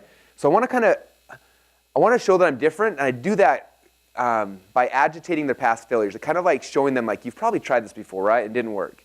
So if you look at our .com Secrets video, again, the example in the book says, so why hasn't this happened for you yet? Come on, admit it. This isn't the first time you've been looking for a proven way to make money, is it? When is it your turn? Okay, this isn't the first time you tried to lose weight, is it? This isn't the first time you tried to stop your pornography addiction, is it? This is not the first time you tried to make money in your network marketing program, is it? No, it's not. Okay, my guess is that most of your customers who come to you, it's not the first time they've tried what they're trying to do. Okay, this is a recurring thing. They've bought things before in the past. And so by calling them out on that, it makes them kind of think, it kind of sets you aside like, wow, maybe this is different. Because he's not just being like, you know, most guys try to like act like their thing is the greatest thing in the world. And yours is, and it can be. But what's powerful and important is that you're identifying, like, you've probably tried other stuff. This isn't the first time you're here. I get that, you get that. Let me show you what we've got to, how we can help you accomplish the thing you're trying to do, right? So I was going to agitate past failures, and now I start switching over to what's the big problem? What's the one thing, okay? The entire core message of my sales letter, what's the one core thing I'm trying to do, okay? Every sales letter, every sales video, every webinar, everything's got one core thing that you got to focus on, okay? Especially like, and I'll talk about this more in the webinar section, but you have one core thing and everything else is built around justifying, improving, and making that one thing true. Okay? So for .com Secrets X, our one core thing was list building. So that's what I introduced. Like, I'm going to show you guys a way that you can blah, blah, blah, blah, blah. Like, something about list building. Like, what's your big hook, your big promise, the one big thing that they're going to learn from this video, from your course, from your everything. Okay? So this is kind of where you're first pitching and first plugging your one thing we've been talking about all week. Okay? One big thing. And then after that, so after I made this big promise, this is what you're going to learn. I say, hey, my name is Russell Brunson, and I want to welcome you to my website, whatever it is. This is where you start introducing yourself, okay? And typically, you're introducing yourself as an attractive character. So you'll see on the next slide, we start shifting to backstory. So usually what I'll say is, hey, my name is Russell Brunson, and 3 years ago, I was exactly like you, okay? This is kind of come back to the reluctant hero. You don't have to do reluctant hero here. You can do whatever character makes sense for you. I usually go immediate reluctant hero here just because reluctant hero is the one I think that most people emphasize, you know the word, empathize. It's a TH, not a P or an S. That's a hard one. That's the one that most people empathize with the most. And so that's one I like to lead with initially, okay? And so that's where I'm introducing an attractive character, and that's the beginning. Okay, now typically this is probably the first maybe minute and a half of my video. Okay, I'm introducing the star, and the biggest mistake I see a lot of people do is they start the video with, hey, my name is Russell Brunson, and I want to blah, blah, blah, blah, blah. Okay? You're not the most exciting thing in the video. Okay? We all think we are. That's why 99% of the videos I see out there, everyone's starting with introducing themselves, but you don't want to do that yet. Okay? You want to take them through this process first. Pattern interrupt, ask them the core desire questions, agitate some of their past failures, the past attempts at fixing this problem, introduce the one big thing you're going to give them, and now introduce yourself. Okay? Now they're on a good stage. This is the pre-frame. This is the equivalent of me meeting a girl and having her friend introduce me because it's pre-framing me and preparing me so that when I come into the story and say, hey, my name's Russell Brunson, now they care. Here's the value ladder, right? So while the ideal place to take somebody through is initially through here and send them up, sometimes people come directly here. Okay? John runs ads every single day to get people just directly to apply for my inner circle. Okay, now we're able to do that because he's targeting people. He's fishing from a pond that he knows likely prospects are going to be in. So we can go directly to here, and we get sales from there all the time. But in a perfect world, it's always going to go this way. Okay, so if I have a video right here, I'm selling a $37 product, and this is the video script I'm going to go through, a lot of times I'm going to drive traffic directly to here, especially if it converts. Okay, ideally I'd rather start here and move up, but I use these tools, these pages, these things we're creating all over the site. Just like when we create automated webinars, in a perfect world, I'm selling that to my middle of my value ladder, but I'm also driving traffic directly to automated webinar because I'll make money on that as well. Does that make sense? Hopefully. Okay. So that is the initial how we begin all of our videos like that. All right. Okay. Number 2. Now we transition over to the story. Remember, star, story, solution, and this is where it starts getting fun. This is the part where you start entertaining and educating, getting these guys all excited. So the first thing I do, I just introduced the attractive character. I told him that a couple years ago I was just like you, and then boom, now we switch to a point of high drama. Okay, I learned this initially from Dagan Smith. Every good story starts at a point of high drama. Yeah. Yep, same video. This is all weaving together into one thing. Yep. So Dagan was talking about me initially. He said most people start a story this like, hey, so let me tell you my story. I was walking down the street, and then I got to the corner, I took a right, and I started walking down, and I saw the store, and I walked in the store, and I started to buy my food, and all of a sudden this dude jumps out with a gun and starts shooting me, right? Okay, now most people have lost interest by like the whole first half of your story. He said, if you want to tell a good story, you start with, I was looking down the barrel of a gun. The bullet was, I could see the bullet in the chamber, and the beads of sweat were dripping down my face. As the lump in my stomach started growing, I realized I'm about to die. Okay, start at the point of high drama. Then I can come back to the backstory and be like, 5 minutes earlier I was walking down the road, and da-da-da-da-da. But now I've hooked you, right? Think about the good movies. Good movies, you notice the first 30 seconds of a movie is usually the best part of the whole movie, because they start on the point of high drama. If they can suck you in initially, they've got you forever. Okay, anybody remember seeing the movie Cliffhanger, Sylvester Stallone?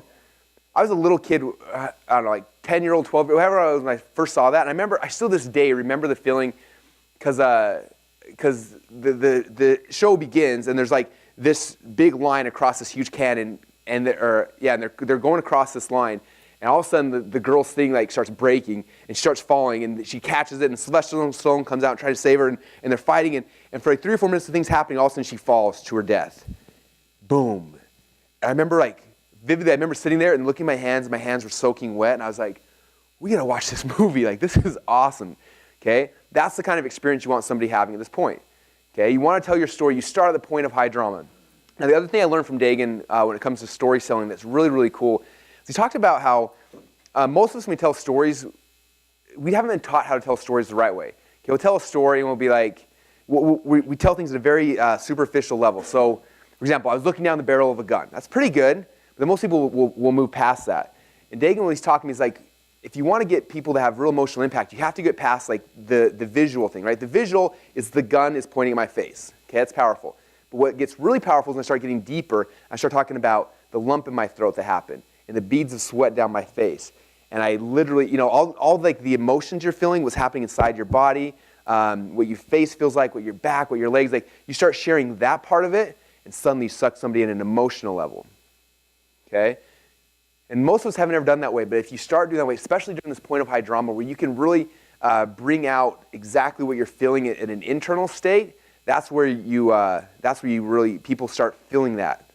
We were at an event a little while ago and we shared that concept, and we were doing more of a workshop thing where we let people write that story and share it. And I remember when this girl got up and she started sharing her story, and she was telling her story about the day she found out she had cancer, and she started telling this thing, and it was the most gripping story she ever told. And she was talking about the emotion she felt, and the tears, the feeling of the tears going down her face, and on and on. I remember just sitting there sick to my stomach, and I was like, wow. And she got done telling the story, and everyone in the room was just oh, and she had us all, every one of us. And that's what you gotta do with this kind of story, guys. You gotta figure out how to take that high drama and not just tell it, but to make them feel it. Okay? All right, so it starts with high drama. You bring that. Then you shift back to the backstory. How did you get to that point of high drama? Because this thing, you got a gun in your face. How did you get there? We need to know how we got there. And that's where you shift to the backstory. Let me tell you how I got to that spot, because it's a really interesting story. It started here and went through it. Here's the chain of events that brought me up to that point. And eventually that chain of events, this backstory, is going to walk you into a wall. Boom, I hit this wall. Okay? And the wall, this is the same wall that your listeners are probably hitting as well. Okay, so if my product is about list building, I was trying to do all this stuff, couldn't make my line, and all of a sudden I hit this wall where I realized kind of what this thing was, right? Or if it's weight loss, the wall is I was trying all this stuff, I tried this, and boom, I hit this wall where I couldn't progress any farther. Okay? Because I'm guessing that if they're there watching that video right now, you guys, they just hit the wall as well.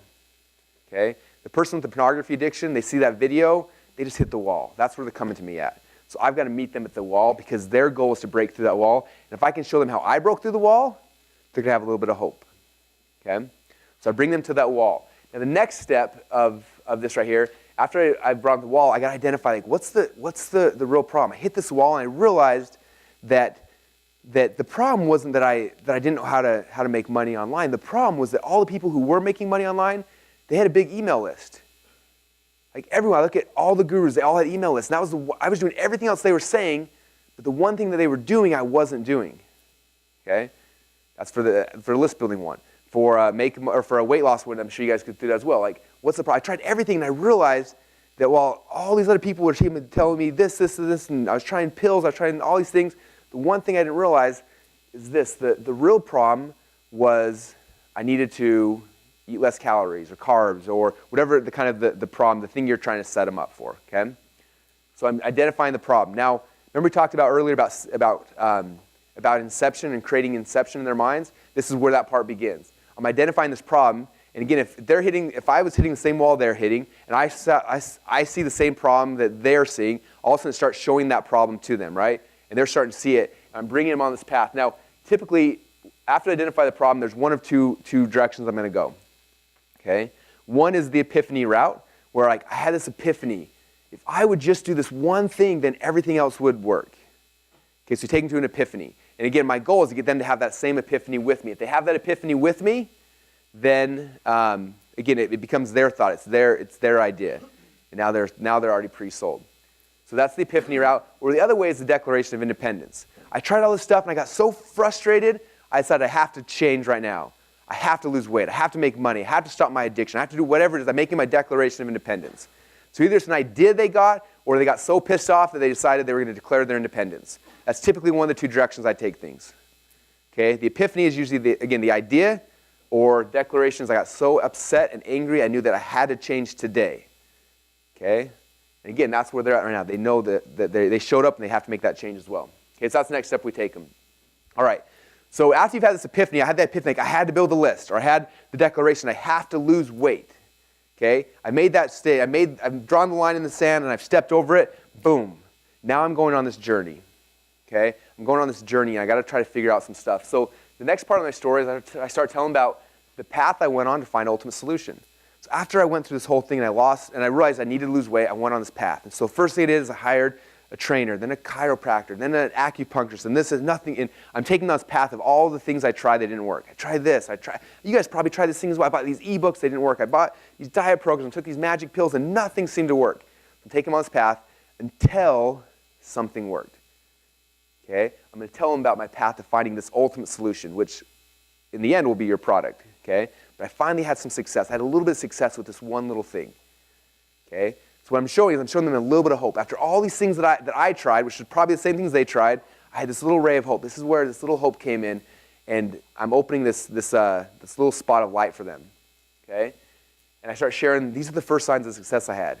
When I realized that, I tried this thing and I lost 5 pounds in a week. That was the first time I lost weight forever. I tried this thing, I sent an email out and I actually made money. First time I ever made money with my list. I tried this little thing, I had a little bit of success. Okay? So again, that glimmer of hope. And now what I like to do is after they've had that little bit of glimmer of hope, now I like to start pointing fingers at the other people, right? Because after I had that little bit of success, that's when I realized it was never my fault.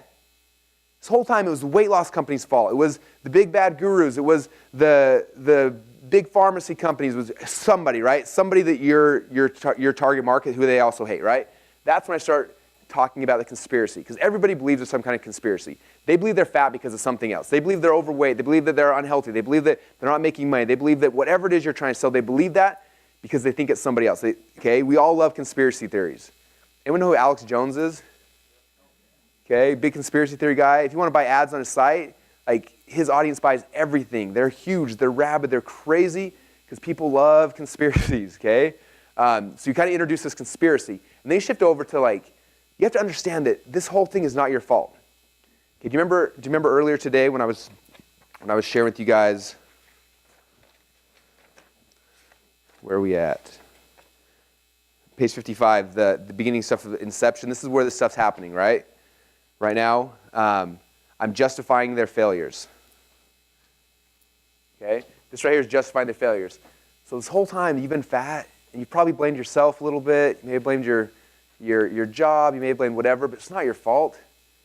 People are like, you're right, it's not my fault. Like you tell them it's not their fault, they're like, oh, good. Okay? I'm justifying their failures. It's not your fault. Okay? It's the big bad gurus. It's the weight loss companies. It's the drugs they put in your food. It's the programming, the TV. You got to blame it on something that they also believe in, because then you're going to shift down to, this is where we start throwing rocks at our enemies. Okay? So you got to figure out in your market, whoever you're selling to, like who's the common enemy? Okay, I told you guys, I think day one, the best way to build a cult is to find a common enemy and throw rocks at him. So in this process, I got to find a common enemy. For my product, if I'm doing weight loss, who is the common enemy? If I make money, who's the common enemy? If it's basketball coaching, if it's tennis, if it's everyone's got different businesses, who's the common enemy that you're trying to unite against? This is where we start introducing that. Okay, the conspiracy theory is usually tied to the common enemy, and now we've got to blame someone else. I just told them it's not their fault, so whose fault is it? We find that person and we start throwing rocks at them. Isn't that image awesome? I was really proud of that one. Okay, did you guys see this? So if you come down the slide, I'm showing a little sign of success, and when I really got that success, that's when I realized it wasn't your fault. There's conspiracy, and here's whose fault it is. We got to start casting common stones. Because now they're like, yes, you're right. Okay, we're starting this little cult mentality, right? You guys have seen what people in cults do. Crazy stuff, right? You're not trying to create a cult, but you're trying to do all this stuff, right? Because you're trying to get people to buy into you and to buy into this movement that you're creating, all right? Now from there, after you kind of call them out and you say, now look, now after I figured that out, after I realized that it was these guys' fault that everything bad was happening to me, then I started having success. And that's when I started having success and started growing. And let me show you all the stuff that started happening. Okay? I made more money. I lost more weight. All this stuff started happening. Okay? This is kind of where you're bragging about yourself. Okay? Now the problem is that just by the nature of who you are as the person who's doing the speaking to them, just by the nature of who you are, they're going to think that you're better than them. And be like, well, you can do it because you're so-and-so, right? That's just the nature of people's minds. Like, oh, well, it worked for him because blah, blah, blah, blah, blah. Okay, so after you've showed your own success, you have to show now, you have to make it real to them and be like, but it didn't just work for me. I started showing other people. Let me show you case studies what happened to this guy when I showed it to him. And then this guy, and then this girl. I showed all these other people how well it worked. And look what happened to them as well. Because now they got faith that it's not just you because you're Superman. It's because all these other common people just like them had the exact same results. Man, this could actually work for me. You see how that works? Okay, so there's your rapid growth, your case studies. And the next thing I'd like to drop in here is the hidden benefits. And this is another one I learned from Dagan that I think is really, really cool, where I come back and it's like, not only did these people lose a bunch of weight, the other thing that I didn't even realize was going to happen, the other hidden benefits is that now they had more energy. I had more energy to play with my kids. I had more time. I was able to date better looking people. I was able to make more, like all these other hidden benefits that came because they made this change. And also like, wow, there's all this other cool stuff that's going to happen to me. Well, my goal is to lose weight, but I'm also going to get girls. I'm going to get money. I'm going to get all these other things, all these hidden benefits I didn't even know about. Okay? So you add those hidden benefits, and all of a sudden like, wow, this is even better than I thought. Okay? And that is the story portion of the sales letter. You guys liking this so far? I love this stuff. Okay. Then we transition over to the solution. Okay? So the solution now is your product, your service, whatever it is you're going to sell. So now we come back and we just left off on? We just left off on hidden benefits. So now we come back. So because of all this stuff, we decided to develop, or I decided to create, or I invented, or whatever, this. And this is the first formal introduction. That's why I created blah, sassy grass drink. This is why I created boom, or whatever the thing is, right? This is the formal introduction to the product I'm trying to sell them. Okay, this is where the solution begins. All right? Now, as soon as I introduce a solution, so let's just say I'm going to use sassy grass because it's a tangible I can talk about. So here it is, right? Boom, here's the solution. Okay, there it is. Now I want to talk about the pain and the cost involved in order for me to do it. Because I don't want them to be like, oh, cool, I can go find green drink anywhere. I want you to come back and start showing like, this is awesome, but I got to tell you, when I created this, it was so much harder than I thought it was going to be. It was really, really difficult. It cost me a ton of money, a ton of effort. I spent 20 hours a day researching and finding all the pain I had to go in to be able to develop this. It was a pain in the butt. I did it for you guys. That's why I did it, right? Because I want them to show that this is not some easy thing. Because for them to create, because if they think, oh, cool, I can just do that as well, then you lost them. You need to add this in. This is something I learned from Perry Belcher, adding in the pain and the cost associated with the development of whatever this solution is. Okay? But then you switch back over to the happy part. But the cool thing is that now that I have this thing, now that I've got sassy grass, I can I can become healthy so much easier. Now I start introducing the ease. This is so easy now. And it's so fast now that I have it. Okay, so it may have been costing me a ton of money, a ton of energy, but now I can get all the same results super fast, super easy, boom. Okay, now for me, this is where I start introducing some of the benefits. Now you guys know how I feel about bullet points. I'm not really a bullet point thing, but I do believe in introducing benefits. And I call these so benefits because most people screw up when they say benefits. They're like, one of the benefits is that the sassy grass is really healthy. That's a benefit, right? Who cares? So I got to add so after it. This sassy grass is really healthy. So because of that, I can blah, blah, blah, blah, blah. Okay? This sassy grass also does this, and this, so I can do da, da, da, da. Okay, the so, the little magic word so in there in the middle, that is the word. Whatever you tie after so, that's the magic of what makes a benefit powerful. Okay, every time I look at someone's letter and they have these benefits, I always have to tie, as soon as you add so to it, it just makes it magic. It switches it from being this like flat, stale thing to this magical thing, okay? I usually do 3 or 4 so benefits. I don't do a ton of them, but I like having a couple of them in there. Then from there, I transition to social proof, okay? So I show them the benefits of this. Now when I took the solution, I gave it to Julie and she loved it. I gave it to Micah and she loved it, and this person, and here's a bunch of other people that liked it as well. It was really awesome. This is why I like. So more kind of case study stuff, but more on the testimonial side, more the social proof side. And then, after social proof, now this is where I make the official offer. This is when I say, so I want to give you guys a chance to try your very first bottle of Sassy Grass. This stuff is awesome. Okay, so I make my first official offer. Okay, this is where usually I'm going to come. I'm going to say this is what I created. Boom, and then I'm going to start trying to build value. Okay, this is like if you look at a webinar, this is where you start saying, I'm going to do this, and I'm going to add things, and I'm going to give you bonuses, and I'm going to give any of the extra things you're going to add in to make the offer a little bit better. And I would be very careful that you don't take away from the one thing, okay? The one thing is still the core thing, but you can build value by like, I'm also going to give you this and this and this, but don't spend so much energy on that because I do not want to take focus off of the one thing. Any of the benefits and the value I'm going to add need to strengthen and support the one thing. It can't be like this whole other thing because then you have to explain the new thing and all this stuff. I want it... like for example, high ticket secrets, like the product is high ticket secrets will help you do this. Okay, then my adding value is, and I'm going to give you guys all of our sales scripts. And I'm going to give you the video training where Robbie trains the guys. And I'm going to give you the ads we run to find new salespeople. And I'm giving some quick things that strengthen the initial sell. But I'm not saying, and I'm going to show you guys how to drive traffic. Okay, because it's like, wait, what? How, it's completely different. I just want my value add to strengthen the one thing that this whole message is tied around. Does that make sense? Okay, so adding value. Then I introduce the fake price. If you add up all this stuff, it's going to be $10 million. Now I know you guys are going to be like, I feel like a used car salesman, Russell. I don't want to do that. And I get that, but if you want to make money, you have to be okay doing that. Okay? You normally say, so right now the product is this, plus I have to give you all these bonuses, the total value that's going to be, and boom, I got to give them a high price. And the reason why is I have to anchor that price in their head. I have to show them that this is actually worth this much. Because they're not going to pay me $37 if they think it's worth $37. But if they think it's worth $1,000 and I sell for $37, they're going to buy it all day long. Okay, so I have to anchor that price, a bigger price in their mind. And as cheesy as it sounds, I remember the second time I spoke from stage, I was embarrassed about doing this, and so I didn't, and my pitch was even like, I'm not going to do that cheesy thing when people do and jack the price up and bring it down. My price is $1,000. And I tried to sell, and I got 0 sales. Humiliating. I literally walked off the side, snuck out the door, and ran up to my hotel room and stayed the rest of the event because I was so embarrassed. Okay? I would rather do a little cheesy stuff and make money than not make sales and feel embarrassed. Okay? So it's okay to do that. Is that all right? Okay. Introduce the fake price. Now after you introduce the fake price, then we come back to the if-all statements. And we're going to talk about this in the webinar section as well. But the if-all statements are really, really powerful because I just gave them this price, this high-ticket price. Now I need to justify that price. So what I do, because most people, they share the high price and like, oh, but don't worry, I'm not going to sell for that. They get nervous, right?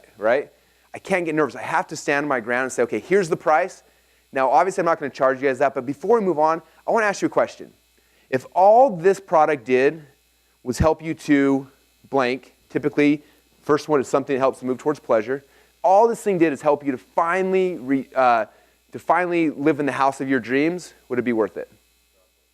People would be like, yeah, that would be worth it.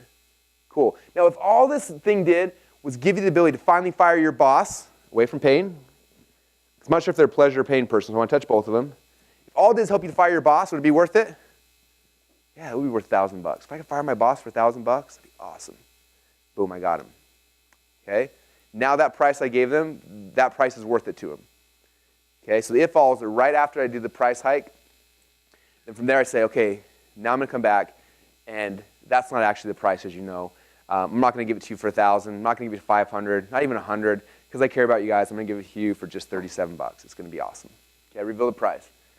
Now I come back after that and say, now, a lot of you guys, even at $37, you're gonna be nervous, and I get that. There's a lot of scam artists on the internet, so I'm gonna do a really cool guarantee. So I wanna make sure you're successful with this, and I wanna make sure that you take that leap of faith with me. So I'm gonna give you a guarantee. The guarantee is you can test this out, blah, blah, blah, blah, blah, whatever your guarantee is, right? Boom, now they got guarantee. Now I gotta start injecting some scarcity, because the guarantee made me feel really comfortable, like, okay, cool, nothing bad's gonna happen. They start getting complacent again, so now I gotta inject some scarcity again, okay? But even though I'm gonna guarantee you guys, this is not gonna be around forever, okay? There's a very limited number of people I can work with, very limited number of people I can give this to. If I give it to everybody, then the whole world's gonna be skinny. Okay, we can't have the whole world skinny. We need some bigger people, right? Whatever your scarcity is, right? Okay, it's those liberals. If we give Sassy Grass to everyone, the liberals are gonna feel great. Then we're screwed, right? Okay, so you gotta inject. So because of that, we're only giving it to the first X amount of people, or when they're gone, they're gone. I can order thousands at a time. It takes me 6 weeks to get new stuff in stock, so I have some in stock now. When they're gone, whatever it is, right? We inject our scarcity. Now I got some scarcity. Now what I want to do is this future pacing stuff I talked about earlier. Before we go on, guys, I just want you to imagine what your life's gonna be like when you and your kids and your husband and everybody is drinking Sassy Grass. Okay, they're drinking it, they're feeling more healthy, they're feeling happier, you have more energy. When you wake up in the morning, you don't feel tired, but you're excited about the day. You make more money at work, all these other things. Just imagine what it's gonna be like. It's not gonna be awesome. It's way better than you're at right now. We can get you there, I promise you. So just imagine that for a second. Okay, now after you've imagined that, go down and click the button to order. Okay, give them the first call to action, go and click the button and order. Now after I've told them to go click the button and order, there's gonna be people who are starting to click. And there's a lot of people who are still kind of sitting there. So what I like to do is what we call post-selling. So look, we see you guys are going to order now. For those of you guys who already ordered, I want to tell you what to expect now. Okay, so now, if they haven't ordered yet, I'm kind of excluding them. Like if you haven't ordered, if you just started the order process, let me tell you what you're about to experience. So they kind of also feel like they got left out. And you're like, okay, so this is what's going to happen. When you get in the members area, the first thing you're going to see is this, and then you're going to learn this, and I'm going to show you this, and all these kind of things. And they feel like they missed out. They haven't started signing up yet, and they're like, oh man, I need to get in. Okay, and the people who have started the process are like, oh cool, this is the cool stuff I'm getting. Okay, so I like to speak to the people who are already ordering the product. Okay, this is what's happening. All of a sudden they're like, oh man, I need in. Okay, and then from there, I switch over to the takeaway. Okay, because I come back, I just told them about everything that's happening, and they come back now to all these people behind me like, hey guys, this is the deal. You're still sitting here, you're still on the fence trying to wonder what to do. And this my favorite takeaway pitch, I use it in like half my sales letters. I learned it from Johan Mock, but he goes, look guys, this whole process is not about me making any money off you. Okay, I don't care if you buy this thing or not, it does not matter to me at all. Okay, whether you buy this or not, I am going to be making a ton of money. I'm going to be eating steak and sushi, living the dream life, doing whatever I want. It doesn't even matter. It's not about me. Okay, but tomorrow, if you don't buy this, you're still going to be broke. If you don't buy this tomorrow, you're still going to be fat. I got a six-pack, I feel healthy, I feel great. It doesn't even matter to me. This is about you. Okay? And I got to warn you, this is not going to be here forever because I'm helping people right now, but I got a lot of stuff I got to do. So this is here now, it's on the table, it's going to be gone soon. So that's my takeaway selling and my warning. Okay? And then I close with a reminder. I just want to remind you guys that when you sign up today, you're going to get access to blah, blah, blah, blah, blah, blah, blah, blah, blah. So click on the button now to get started, and I'll see you on the next page. Very cool. So this is a tool, you guys, I hope you can use a lot. Literally, I would recommend keeping this book on your desk all the time. And when you sit down to write a sales message, really just open it up and just be like, okay, boom, what's my pattern interrupt going to be? All right, what's my core desires? Boom, boom, boom, boom. How am I agitated past failures? Boom. What's my big problem? What's my one thing? What's the big problems? Boom. Can I introduce myself? And you go through, boom, and just keep going through. And literally, this is the script I follow, guys. I've been spending my head forever, but now it's kind of out on paper. And I went from taking, on average, a week to 2 weeks to write an entire sales letter to now I can usually do it in 2 or 3 hours. And now this is, again, we just created this last week. Now I have this, I think I can speed that process even more because it was me every time trying to remember, like, what's the next logical step? Okay, now I'm going to start casting stones at people. I was doing this, but now that, again, for me, if nothing else, this tool is awesome for me. But I think it's something that'll help you guys crank out copy really, really fast as well. Yep. This is a front-end video sales letter for a new thing. So the next page, turn your page over, the next presentation I'm going through is the OTO. The OTO script is completely different, even if the product's exactly the same. So if I'm going from a free plus shipping, and my first upsell video would never be this. This is a front-end video where I'm driving traffic to this front-end video. Because you're 100% right. If somebody's bought a free plus shipping offer, I don't need to go through this whole process with them.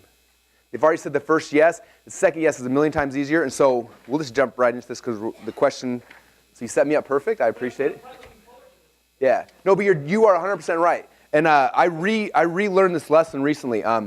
We did an offer, and I had my front-end thing. It converted great. And then the upsell, I had the entire sales video like this, where, I'm reselling everybody on the whole thing, and it bombed. I was like, what's going on? And one of my friends, luckily, Tim Irway, he bought the thing, and then he saw the thing, and he emailed me. He's like, man, this is awesome. He's like, but your upsell video sucked. I was like, what do you mean?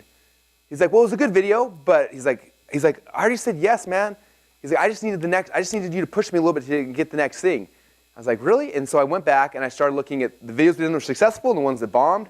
And sure enough, I found this really cool common thread. The ones that were successful all followed this script right here. Okay? So this is our upsell script. So if you're going from free plus shipping to your next thing, or you're going from the $37.97 product to the next thing, whatever it is, this is the next thing script. Okay? It's the OTO bump. It's on page 83. Does that make sense what he's asking, guys? Do you all get what he's saying? Okay. So if I... It just takes 5 minutes to get someone to buy 7. Yeah.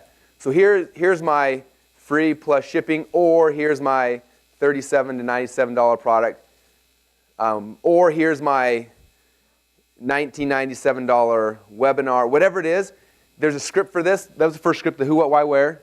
This was the script, Star Story Solution. This is the webinar script we'll be doing next. The next thing after any of these, so whatever the next thing is this OTO bump. Okay, so I'm not going from here to here. I'm going from here to here, or here to here, or here to here. I'm glad you brought that up, though. Yep, so who, what, where is like this, is this script for free plus shipping, or dollar trials, or very short, low barrier of entry purchases. Exactly, yeah. So that's what my who, what, why, where script is. When I will go a little more expensive to like the $37, $97, even $197 range, I'm using the Star Story Solution. And I go high ticket, anything from $500 to $2,000. I'm doing the webinar script we'll be covering next. Cool. And then OTO bump. So after somebody said the very first yes on any of these things, then again, now that they've said yes, now it's very simple to get them to say the second yes. Okay? And so it's a very shorter process. The second video shouldn't be any longer than 3 to 5 minutes. If you're doing a 20-minute video, a 20-minute upsell video, you're losing tons and tons of people. Okay? So this is how our OTO bump script typically works. The very first section of it is, somebody's put it there live. The very first thing I'm doing is I'm confirming their initial decision. Congratulations, thank you so much for ordering your very first bottle of Sassy Grass. And I probably should put this in there. Because the other thing is I need to keep that loop open. I might add that to the graphic. So I'm confirming the initial decision and keeping the loop open. Okay, so congratulations on buying your very first bottle of Sassy Grass. You were going to love it, but don't go anywhere because, but wait, your order's not yet completed. Okay, remember talking about that yesterday, 2 days ago, how if I close the loop, the conversions drop. So I want to keep that loop open. So I'm going to add that. And the second part of the script is like, before you go on, I want to find out if you'd be interested in, this is called the 3x, 2x, which basically stands for, I'm going to 3x results twice as fast. Okay, so you bought this because you're trying to get more healthy. I'm going to show you a really quick way to get 3 times the results, 3 times the results in half as long, twice the speed.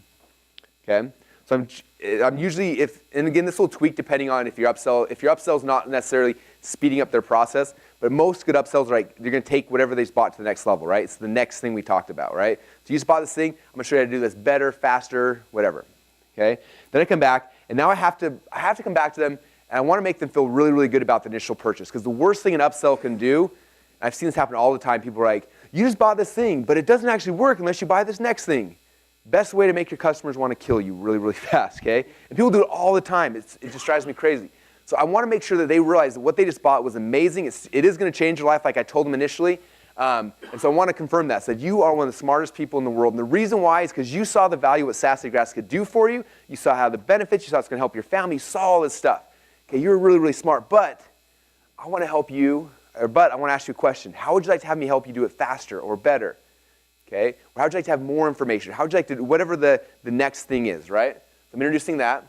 And then I come back and I want to make them feel special, and they should feel special. And the offer you're making them on this page should be special. Okay, if they can buy the exact same price somewhere else, that's not right. Okay, that's what we call these special one-time offers. One of the worst things I think you can do, and I've had 3 or 4 people ask me this weekend, like, I keep selling them my offers if they miss it. I don't do that because I feel like this is a special one-time offer that they get right now. So I make them a really good offer right now. And so I tell them this is an exclusive offer just for people who bought .com Secrets Labs. This is an exclusive offer only for people who just bought Sassy Grass. I want them to feel exclusive. Like, this is the cool thing that nobody else is getting. And I like even going to the point of saying, like, in fact, if you go to whatever.com, you'll see I sell this normally for this price. But because you're here right now, I got this exclusive deal, this exclusive price, and you're going to love it. Okay, that's how you get your upsells to convert really well. Okay, then I transition over to what makes this upsell better. Okay, usually it's something like it's going to make you get your end goal faster, you get better results, whatever it might be, whatever that next thing is going to do for them. This is what we kind of tell you. This is all the stuff that's going to get. And now I introduce what's the one thing the upsell is going to do. What's the one core thing of the upsell? Okay, very simple. So if you get this upsell, the one, like for .com Secrets Labs, a big thing is like you were smart because you knew you needed faster to increase your traffic or increase your conversions. But you know, the best way to increase your conversions or the best way to make more money is to start getting more traffic to your website. Okay, so I'm going to show you guys a way to get more traffic faster, better, easier. And that's what we're going to do. And so the one thing I'm going to show you guys right now is how to get more traffic through my new traffic program, whatever it is. Right? I'm focusing on the one thing, and I kind of share this is what that one thing is. It's going to be more traffic. It's going to be better traffic. It's going to be, you know. And I kind of explain what that is and why it's exciting and why they need it. Okay? Then after I introduce that one thing again, then I come back to future casting. Like, can you guys imagine what it's going to do for your business? Well, literally, you're able to double as much traffic you get without spending any more time or energy or effort. Like, what will that do for you? Okay? How much more money can you make from that? With that extra money, whose life can you affect? How many more people can you help? Whatever your goals are, what can you do with that? So I future cast again. Then I come down and give them a call to action. So all you got to do to add this to your order right now is click on this button, and instantly we'll add this to your order. You'll get it right away. Okay, call to action. Then I come back, I guarantee again. Okay, and don't worry, just like all my offers, you're going to get a very special, a very cool guarantee. If you don't like it for whatever reason, in the next 30 days, let me know. I won't bill you a penny. And also, because you're taking action right now, I'm going to give you some more stuff. So here's a value stack. I'm also going to give you this, and this, and this. Again, just like the initial value stack, I'm not going to give them new things because I don't have time to explain all those things. This video needs to be more compact, but I'm saying what else can complement the one thing. Okay, plus you can get this and this and this, really quick thing. But and the nice thing about one-time offers is scarcity is built in. But this offer is only available right here, right now on this page. If you ever want it again in the future, you gotta go to my site over here where it's twice as much money, or you gotta rebuy this product. It's just a nightmare. Like right now, it's half off, but it's only half off right now. So if you leave this page, it's gone forever. Let me know if you want it right now. Okay, there's my scarcity. Then I give them a call to action again. And I'm like doing, if I have testimonials about this product, I like doing a testimonial rush. And I'm so sure about it, or excuse me, after the second call to action, then I'm like, let me show other people have had success with this as well. And I show a couple videos, person after person after person after person. And then maybe I'll do one more call to action at the end, and that's kind of it. But you see how the sales process is a lot shorter. They already said yes. They already got sold on the concept, the idea, whatever it is. All I have to do is just show them enough value in this next thing, the next one thing, how it's going to help them achieve whatever they already committed to me that, hey, Russell, I want to increase my conversions, which is going to make me more money. Okay, I made that commitment. I've already said the first yes. I'm going to say, like, well, you got conversions, you want traffic? All right, cool, I'll get that as well. And say yes to that, like, hey, do you want this as well? All right, sure, I'll do that as well. Okay, so that's kind of what we're doing is just increasing and making their initial purchase better. And so because of that, the script is very short and easy. Any questions about the bump script? Yeah. So this is my personal opinion, and a lot of people don't do this, but my own personal opinion. Remember we talked yesterday a lot about when I'm building something, I have 2 goals. I have my point of sale funnel, right? And then I have like my back end funnels. Okay, so my point of sale funnel, my entire goal, like we said, you guys remember? Is to break even, right? If I can break even my traffic costs, I just won here. So I'll have my front end, I'll have my OTO, whatever it is. Now for me personally, I hate tying continuity into any piece of this because continuity is either going to be a really, really, really good experience or really, really, really bad experience. So I personally hate tying continuity ever into the point of sale initial funnel. It always turns out bad for me. When I used to do free plus shipping, we always do forced continuity, it hurt. When I did upsells continuity, so I don't personally like that. Now, I would say half the people in my industry put continuity in here and they do it that way. I just don't like it. I think anyway, that's my goal. My goal is just put $1 in and get $1 back out. Now over here, after we've gone, remember we talked about this earlier we were talking about we're buying traffic, we're trying to get somebody in initially, and we're doing like the best sales process we possibly can. But after we get them in, now they know us, they like us, they trust us, they have attractive character stuff. And from here, I like creating, again, my high ticket stuff I'm selling. I have a continuity program back here I'm selling. Things like that where I don't have to sell as aggressively as I do up here. It's more like, hey guys, here's this really cool thing I got. Come over here and buy it. It's my continuity program. And I don't have to sell as hard because, again, the attractive characters, they know me, they like me, they trust me. And people will know it's a continuity program because I'm selling a continuity program. I'm not selling a sneaky thing that's kind of getting them in. You know what I mean? And so that's kind of my personal philosophy. But like I said, I see tons of people who hook continuity and upsell and hook at different places. But I just, in the mastermind group 2 days ago or 3 days ago or whenever that first thing was, we talked a lot about, there's a book I read a while ago called The Ultimate Question. And The Ultimate Question, I remember I read this book back when we were doing all these like forced continuity, free plus shipping stuff, and getting all these people in continuity. And the book talks about the difference between good profits and bad profits. It talks about like cell phone companies. Like, for example, I used AT&T forever, right? I had them and I hated them, but I never canceled. I was faithful for like 5 or 6 years. And they were charging us like insane amounts of money. So finally, I decided to switch over. I called to cancel, and they're like, oh, well, you shouldn't even be on this data plan anyway. You should have been paying half what you were paying. And we'll drop the price. And they started like chopping. They tried to give me like this crazy deal to stay. I was like, if I've been overpaying for like 5 years, why wouldn't you have someone on your team call me? Obviously, they're not going to do that because it takes away their profits. But is that good profit or bad profit? It's bad profit, right? And that's what I felt when I read that book. I felt like this big aha in my head. Like, yeah, people are signing up for these continuity programs. They're getting in. But just by the fact all these people are calling and canceling, they're upset, and the things that are happening, I'm like, is it good profits or bad profits? Okay? And so for me, I want my business, I want to be able to sleep good at night. I want to come to an event and not feel guilty being here. I want to make sure that when I'm selling stuff, there's good profits versus bad profits. And I think my personal belief is adding continuity into an initial point of sale thing, the first introduction, most people are not going to know they're on continuity. No matter how much you put it in the fine print or anywhere, they're not going to know, and it just, it's not good profits. I want to focus on good profits versus bad profits. So that's my personal belief. There are much more aggressive ways to do it. It'll probably make you a lot more money short term, but I promise you long term, good profits will make you more money long term.